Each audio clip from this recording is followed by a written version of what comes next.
Yeah. What year was that? 2000 and well, I did 3 up top. I did 2 in the county from 2007 to 2012. So when you was up top, right?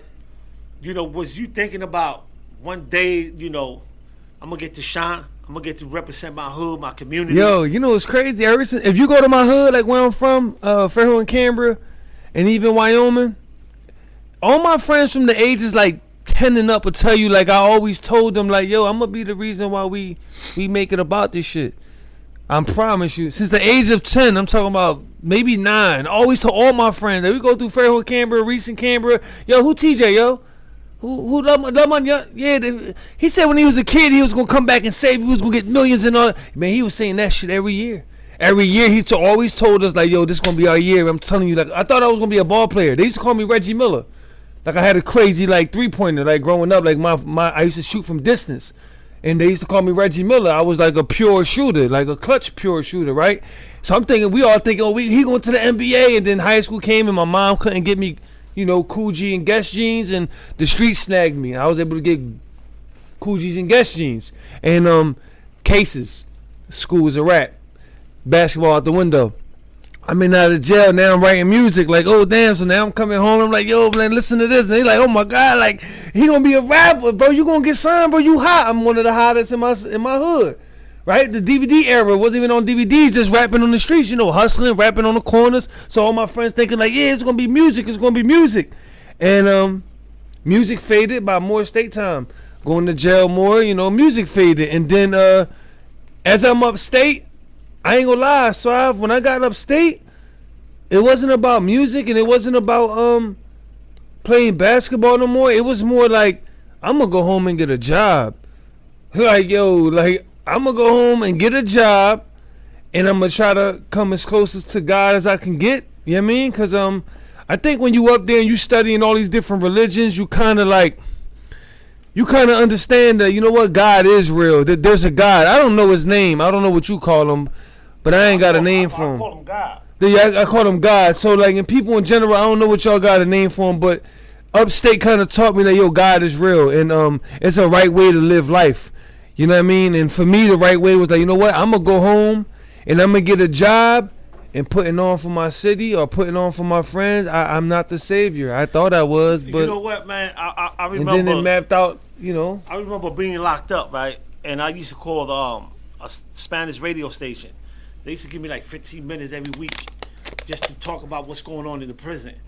And I told a few of my homies, yo, when I get out, I'm going to do a podcast. They was like, bro, you need a license. Then nobody's going to let you do that. I mean, my homies. And I was like, all right, because I had a book. I bought a book. And how to do podcasts. And I thought I knew that shit. And I read the whole book and I was like, I'm going to do this. People was like, you need a license. I was like, license for what? To talk? You know, license, man? All I need is a phone. But lucky for me, I had, you know, some mental shit. I had some people in my corner that's really up there in journalism that was like, yo, we got you. We're going to do this, right? And we did it. But I used to always, even with a life sentence, I used to always think like, yo, I want to go home and represent my people. Our people. When I mean my people, I mean convicts. I mean people that don't have a voice in media. I don't mean regular people. I'm talking about people that are shut down from media.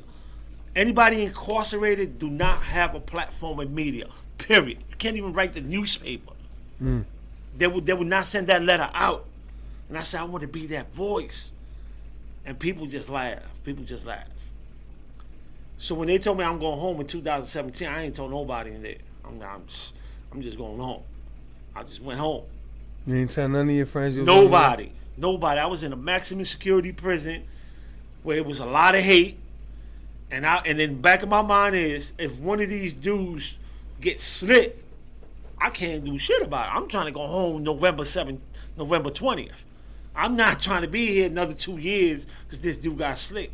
And in prison they do that. Right, yeah. You got a lot of punk dudes that when they know you're going home and they hate you, they're gonna try you, right? I got a story like that right before I came home. They're gonna try you because they know I'm not going home. I'm serving life.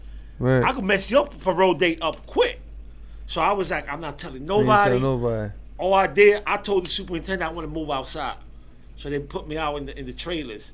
And people was like, how the heck you get out there? You got life. Man, they got me cleaning the hall shit and all that stuff. That was my job out there for 30 days. I loved it.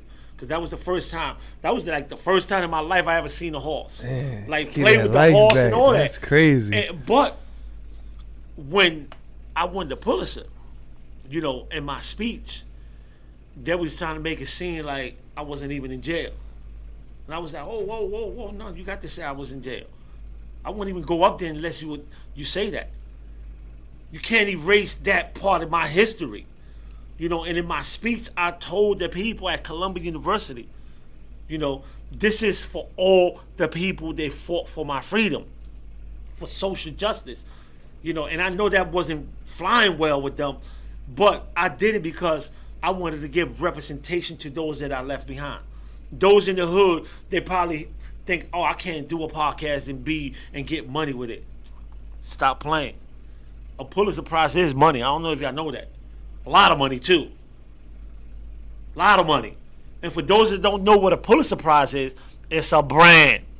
I'm part of that brand for life. For life. It's a brand. Yeah. That's what that is. It's a brand. Yeah, I like this word. It's a brand. You know, Facts. And I go back to the brand because we talking about Love Money. Love Money is a brand.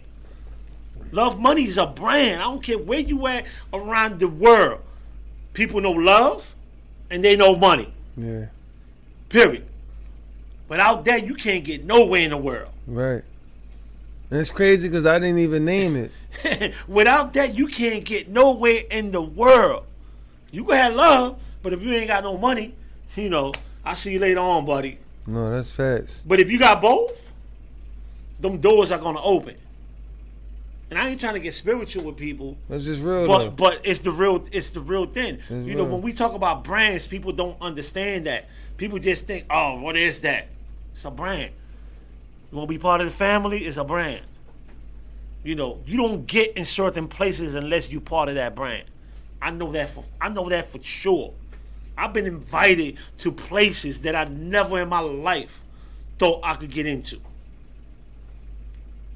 And it's not because they love Suave. They don't love Suave. It's the brand. They love the brand. They all want to be connected to, he got a Pulitzer Prize. They all love, white people love to say that. It sounds fancy to them. To us, it's like, what is that? You know, to them, it's like, you better Google it. You know, so what I want people to understand is hearing this interview, man, it's like if you're going to get into the business, if you're going to get in any business, don't go in it thinking, I'm going to just make $1 and step out. If you want to be successful, go in it because you want to create a brand. You know, so...